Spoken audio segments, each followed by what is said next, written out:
నమస్తే, నేను మీ Gopi. Welcome back to our channel. ఈరోజు మనతో వచ్చరికి సీనియర్ జర్నలిస్ట్ జగదేవ్ గారు ఉన్నారు. సార్ నమస్తే సార్. నమస్తే. సార్, పిఠాపురంలో పవన్ కళ్యాణ్ గారికి కీలకమైన, అంటే ఆయన గెలుపుకి కీలకమైన వ్యక్తి వర్మ గారు అని చెప్పుకోవచ్చు. చంద్రబాబు కూడా మాట ఇచ్చారు, మొదటి వరుసలో నీకు ఎమ్మెల్సీగా ఇస్తామని. బట్ ఇంకా ఇప్పుడు ఎమ్మెల్సీలు అయితే ఒక వరుస అయిపోయింది, మరలా ఇప్పుడు లేదు. ఇప్పుడు అక్కడ ఉన్న వంగ గీత ఏమంటున్నారంటే, వర్మ నీకు అన్యాయం జరిగింది, ఇప్పుడు కూడా నువ్వు మాట్లాడవా అన్నట్టుగా కొన్ని వ్యాఖ్యలు అయితే ఆ సోషల్ మీడియాలో బాగా వైరల్ అవుతున్నాయి. సో దీని గురించి మీరేం చెప్తారు? ఈ సోషల్ మీడియా వ్యాఖ్యలు వైరల్ అవ్వడం కాదు, వైసీపీ వాళ్ళు గోతికాడ నక్కలాగా కాచుకొని ఉన్నారని చెప్పొచ్చు. మనం ఎందుకు ఈ మాట అన్నానంటే, తప్పో ఒప్పో నాకు తెలియదు, కానీ టీడీపీకి జనసేనకి మధ్యలో చిచ్చు పెట్టడం ఎలా, లేదా టీడీపీకి జనసేనకి పొరపచ్చాలు వచ్చేలా క్రియేట్ చేయడం ఎలా, దాని మీదే కసరత్తు చేస్తున్నారు. ఇప్పుడే కాదు, ముందు కూడా ఊరికే రెచ్చగొట్టారు. వాడిని మోచేతి నీళ్ళు తాగుతున్నావు, చంద్రబాబు ఇచ్చిన స్క్రిప్ట్ చదువుతున్నావు, చంద్రబాబు ఎలా ఆడిస్తే అలా ఆడుతున్నావు. ఈవెన్ సినిమాల్లో కూడా, వ్యూహం లాంటి సినిమాల్లో కూడా పవన్ కళ్యాణ్ ఒక రబ్బర్ స్టాంప్ గాను, ఒక ఆటలో అంటిపండు గాను చూపించారు. చంద్రబాబు ఏం చెప్తే అదే చేస్తాడు. ఆఖరికి కొన్ని రకాల కార్టూన్స్ అయితే భయంకరంగా వచ్చాయి. చంద్రబాబు కూర్చుంటే ఆయన కడుగుతున్నట్టుగా, అంత వరస్ట్గా కూడా నేను కొన్ని కార్టూన్లు చూశాను. అంత భయంకరంగా ట్రోల్ చేశారు. అయినా పవన్ కళ్యాణ్ ఎక్కడా చెల్లించలేదు, అదే మాట మీద ఉన్నాడు, అదే చివరి వరకు కంటిన్యూ చేశాడు. ఇప్పుడు గద్దె మీద వెళ్ళి కూర్చున్నాడు. వీళ్ళు ఇంకా ఇప్పుడు నిన్న భరత్ గారు ఏం మాట్లాడారు, అసలు ముఖ్యమంత్రి సదస్సు, ఇద్దరు ముఖ్యమంత్రులు కలుసుకున్నప్పుడు పక్కన అక్కడ బట్టి విక్రమార్క గారు ఉన్నారు, పవన్ కళ్యాణ్ గారికి ఎందుకు తీసుకెళ్ళదు? అసలు పవన్ కళ్యాణ్ అంటే క్రియేట్ చేయడం, అనుమానాన్ని బేజం నాటడం. ఇప్పుడు ముఖ్యమంత్రి స్థాయిలో వెళ్ళాడు కలవడానికి ఆ ఇంటికి. ఫర్ ఎగ్జాంపుల్, నేను మీ ఇంటికి గెస్ట్గా వచ్చాను, నేను వస్తున్నానని చెప్పి మీ ఇంట్లో మీ పక్కింటోని, మీ తమ్ముడిని, మీ అన్నయ్యని మీరు పిలిచి కూర్చోబెట్టుకున్నారు. మా ఇంటికి జగదే వస్తున్నారు రండి అని. దానికి నేను బాధ్యున్నా? కానీ నువ్వు ఇన్వైట్ చేసింది ఎవరిని? ముఖ్యమంత్రిగా నన్నే. నేను అందరిని తీసుకొని రాలేను కదా. ప్రధానంగా మెయిన్ ముఖ్యమంత్రి కదా, మెయిన్ ముఖ్యమంత్రి పేరే ఉంది, చీఫ్ మినిస్టర్. సో అక్కడికి వెళ్ళిన తర్వాత ఈయన ఒక పెద్దవాడనో లేదంటే అనుభోగ్యుడనో గౌరవంతో బట్టి గారు కూడా వచ్చారు. మిగతా కాంగ్రెస్ నాయకులు కూడా ముందు నుంచి పరిచయం ఉన్న వాళ్ళందరూ సీనియర్స్ కాబట్టి వచ్చారు. దాన్ని మాజీ ఎంపీ భరత్ గారు ఏమంటున్నారు, ఇక్కడ పవన్ కళ్యాణ్ గారికి అవమానం జరిగింది, పిలవలేదు, ఎందుకు పిలవలేదు నాకు తెలియదు. అర్థమవుతుందా? అంటే నాయకులు చెల్లించకపోయినా కింద స్థాయి అంటే కార్యకర్తలు చెల్లిస్తే వీళ్ళు గొడవలు పెట్టాలి, అదే కాదు. ఇదే వంగ గీత గారు పవన్ కళ్యాణ్ గారిని ఎన్నో విమర్శించింది ఆవిడ. బట్ పవన్ కళ్యాణ్ ఒకసారి విమర్శించాడా? విమర్శించలే. వంగా గీత ఎలాంటి మహిళ నాకు తెలుసు, ఎటువంటి లీడర్షిప్ క్వాలిటీస్ ఉన్న మహిళ నాకు తెలుసు. అన్నయ్య పిఆర్పి పెట్టినప్పుడు, ఆ పార్టీలో ఉన్నప్పుడు ఆవిడ చాలా మంచిగా యాక్టివ్గా పనిచేశారు. ఆవిడ ఎమ్మెల్యేగా కూడా గెలుపు సాధించారు పిఆర్పి తరఫున. ఆవిడ మంచి మహిళా నేత అని పొగిడేడ తప్ప ఆవిడ ఒక మాట అనలే. ఈవిడ మాత్రం చాలా మాట్లాడింది. ఎవరు సంస్కారమో, ఎవరు ఈ ఎటువంటి పనులకి ఉసుగొలుపుతున్నారో మీకు ఈ పాటికి అర్థమై ఉండాలి కదా. నిన్న అంబటి గారు ఒక ట్వీట్ చేశారు. ఏమని? ఏవేవి కొన్ని ఇద్దరు ముఖ్యమంత్రులు కూర్చుని మాట్లాడుకున్నారు, తిరుపతి హుండీలో వాటా, షీషోర్లో కొంత ఏదో ఒక ఓడరేవు ఎందుకు ఇస్తారండి? భూభాగంలో ఉంది. శాఖాపరమైన విభజనల గురించి అడుగుతారు. మరి మీరేం చేశారు గత 5 ఏళ్ళు? మీరు కాదా గత 2019 నుంచి 24 వరకు ఎవరి ప్రభుత్వం ఉంది అంటే అప్పుడే మర్చిపోయారా? పింఛన్లు ఇచ్చారు, పథకాలు. ఓకే, 19 నుంచి 24 వరకు ఏ ప్రభుత్వం ఉంది? మరి ఆ ప్రభుత్వం అప్పుడు మీకు ఇష్టమైన, మీకు బాగా సయోధ్యతో ఉన్న కేసీఆర్ గారి ప్రభుత్వమే ఉందిగా. మరి ఇప్పుడు ఎందుకు మీరు మాట్లాడలే? మీరు ఎందుకు సెటిల్ చేసుకోలే?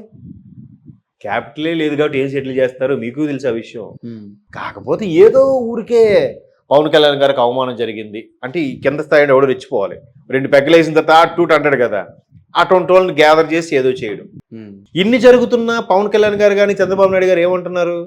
మీరు సంయమనం పాటించండి, వాళ్ళు ఊరికే ఓడిపోయిన బాధలో భ్రమించి ఏదో మాట్లాడుతున్నారు, ప్రభుత్వం మనదే, ఇప్పుడు మీరు దాని మీద కాన్సన్ట్రేట్ చేయకండి, వాళ్ళతో మనకు సంబంధం లేదు.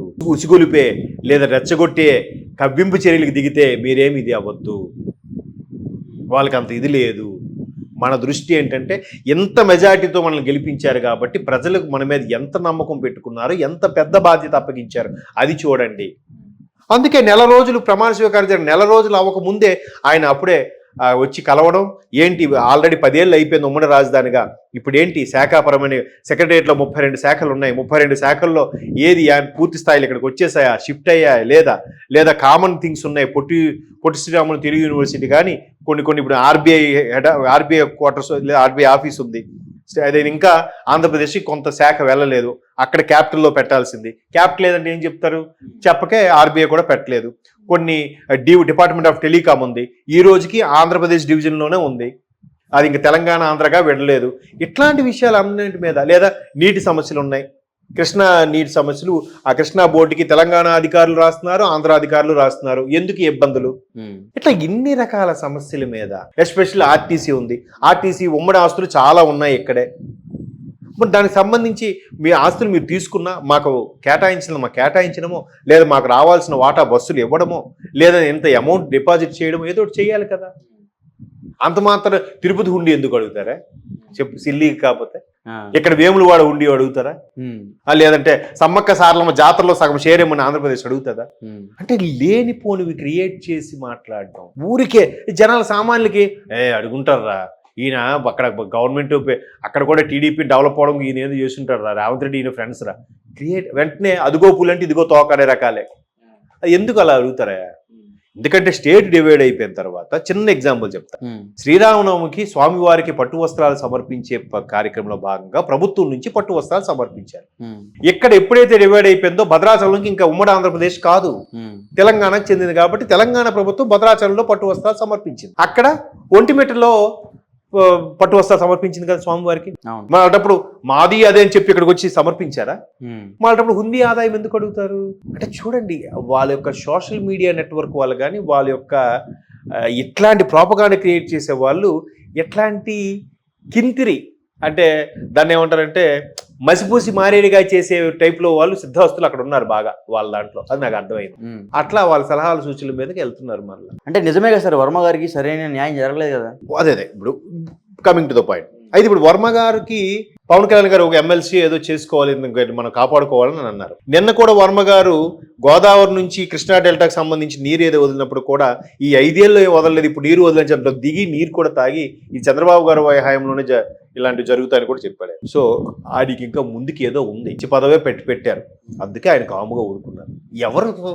ఎవరు తెలివి తక్కువ చెప్పండి.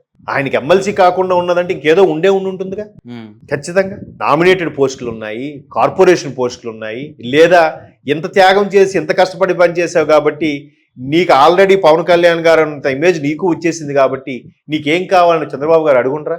ఇదే వర్మ గారు రెబల్గా మారిపోయే టైంలో చంద్రబాబు నాయుడు గారు డ్రాయింగ్ గారు ఫోన్ చేసి మాట్లాడారు, మరి అప్పుడు ఆయన శాంతించాడు, ఇప్పుడు కూడా పార్టీ కోసమే చేస్తున్నాడుగా. సో ముందు కంగారు పడకండి. వీళ్ళు ఒక నాయకులు అమాయకులు కాదు, పార్టీ కూడా అమాయకులు కాదు, కాకపోతే వీళ్ళు మనం ఏదో చిన్న రెచ్చగొడితే మందర పాత్ర అనమాట ఇదంతా. కైకేయికి మందర చెప్తే కదా రాముడిని అడవులకు పంపించింది, అట్లా వినేవాళ్ళు ఒక్కడైనా దొరకపోతాడా, వాడు మైండ్లో చిన్న పురుగు వదిలామంటే ఇంకా వాళ్ళు కొట్టు చేస్తారు, మనం సేఫ్ రా అన్నట్టుగా వెల్ ప్లాన్. మరి ఏదో ఒకటి చేయాలి. అంటే పవన్ కళ్యాణ్ గారు దూరం పెడుతున్నారంట వర్మ గారిని, ఏది నెక్స్ట్ మనకి ఇంకా పోటీ రాకూడదు ఈ కాన్స్టిట్యున్సీలో. అలా అనుకుంటే గెలిచిన మరుక్షణం చూడడం మానేస్తాడు ఆయన, పట్టించుకోడు. కాకపోతే ఇప్పుడు ఆయన ఓ చాతుర్మాస దీక్షలో పనుల్లో బిజీగా ఉన్నాడు, వెంటనే అనుచరుల్లో పెట్టుకుని తిరగలేడుగా. ఈయనకి సమకాలీన అభ్యర్థిగా ఉన్న వ్యక్తిని రండి నా వెనకే ఉండి నాతో మీకు చూసుకుంటాను అంటే ఆయన ఎంత ఫీల్ అవుతాడు, ఏమన్నా ఈయన అసిస్టెంట్గా నేను ఉండడం ఏంటని అనుకుంటాడు అనుకోడా. మరి ఆయన పక్కన తిప్పితే అలా అంటారు, లేకపోతే ఆయన పక్కన పెట్టాడరా అంటున్నారు. ఏది కరెక్ట్? ఇంకోటి సార్, పిఠాపురం బాధ్యతలు కూడా వర్మ గారిని చేయొద్దు అంటున్నారు, అక్కడ నాగబాబు గారు దగ్గరుండి వ్యవహరిస్తున్నారంట. అట మీరే అంటున్నారుగా, నాగబాబు గారు దగ్గరుండి వ్యవహరిస్తున్నారట. ఇది అట అంటే అట కబుర్లే కానీ వాస్తవం కాదు. ఎందుకంటే నాగబాబు గారికి ఎంపీగా చేస్తామని మాట ఇచ్చిన పవన్ కళ్యాణ్ తర్వాత కూటమిలో భాగంగా కాకినాడ వాళ్ళకి వెళ్ళిపోయింది కాబట్టి అవకాశం లేకుండా పోయింది. సో మేబీ ఎట్లా జరగచ్చు అని, లేదా జనరల్గా ఒక కుటుంబ సభ్యుడు మంత్రి అయితే తమ్ముళ్ళు బావమరుదులు ఎవరో కూడా ఉంటారుగా, వాళ్ళు చూస్తారు కదా, అలా కూడా అనుకోవచ్చు కదా. అటా అని ఎందుకు అనుకోవాలి? పైగా అట్లాంటి ఏది పవన్ కళ్యాణ్ ఎవరిని టాలరేట్ చేయడాని, ఎవరిని విండి, ఎవరి మాట ఎవరికి చెప్పడు, ఎవరికి ఛాన్స్ ఇవ్వడు. కాబట్టి నాగబాబు గారికి చూసుకోమని ఇచ్చారనేది మాత్రం కూడా అది అటకబురే కానీ వాస్తవం కాదు.